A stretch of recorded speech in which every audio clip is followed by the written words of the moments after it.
അസ്സലാമു അലൈക്കും വറഹ്മത്തുള്ളാഹി വബറകാതുഹു. ഇമാം ഇബ്നു മാജയും ബൈഹഖിയും റളിയല്ലാഹു അൻഹുമ രണ്ടുപേരും അബ്ദുർറഹ്മാൻ ബിൻ ഔഫ് റളിയല്ലാഹുവിനെ തൊട്ട് റിപ്പോർട്ട് ചെയ്യുകയാണ്.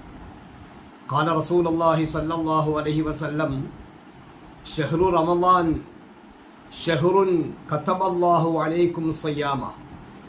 പരിശുദ്ധമായ റമളാൻ മാസം നോമ്പ് നോക്കണമെന്ന് നിങ്ങളുടെ മേൽ അല്ലാഹു സുബ്ഹാനഹു വ തആല തീരുമാനിച്ചിരിക്കുന്നു. അല്ലാഹു സുബ്ഹാനഹു വ തആല എഴുതിയിരിക്കുന്നു എന്ന് പറഞ്ഞാൽ അല്ലാഹു ഫർളാക്കിയിരിക്കുന്നു. വസനൻതു ലക്കും ഖിയാമഹു, ആ റമളാൻ മാസത്തിൽ നിന്ന് നിസ്കരിക്കുന്നത് ഞാൻ ചര്യയാക്കിയിരിക്കുന്നു. ഫമൻ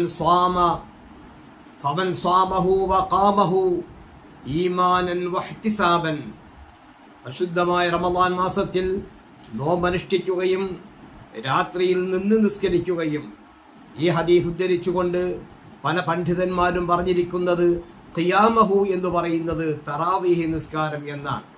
ആ തറാവീഹ് നിസ്കാരവും നിർവഹിച്ചാൽ ഖറജ മിൻ ദുനൂബിഹി കയൗമി വലദതുഹു ഉമ്മുഹു, ഒരു ഉമ്മ ഒരു കുഞ്ഞിനെ പ്രസവിച്ചു കഴിഞ്ഞാൽ ആ പ്രസവിക്കപ്പെട്ട കുഞ്ഞ് ഏതുപോലെയാണോ, അഥവാ എല്ലാ തെറ്റിൽ നിന്നും മുക്തനായി ഒരു പാപവും ഇല്ലാത്ത കുഞ്ഞിനെ പോലെ ആ വ്യക്തി ആകുമെന്നാണ് മുഹമ്മദ് റസൂലുള്ളാഹി സ്വല്ലല്ലാഹു അലൈഹി വസല്ലം പറയുന്നത്.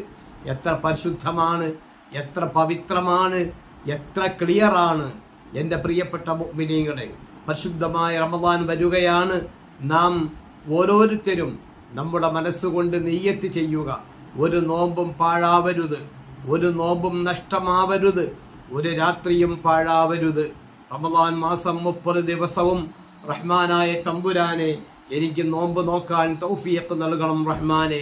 തറാവീഹ് അടക്കമുള്ള സുന്നത്ത് നിസ്കാരങ്ങളും മറ്റുള്ള ആരാധനകളും കൊണ്ട് പരിശുദ്ധമായ റമളാൻ പൂർണ്ണമായും പരിപൂർണമായി ധന്യമായി ഇബാദത്ത് ചെയ്യുവാനുള്ള തൗഫീഖ് നൽകണം റഹ്മാനെ എന്ന് ദുആരക്കേണ്ട സമയമാണ്, എന്ന് തീരുമാനിക്കേണ്ട സമയമാണ്.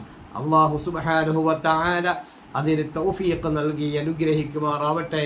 ആമീൻ യാ റബ്ബൽ ആലമീൻ.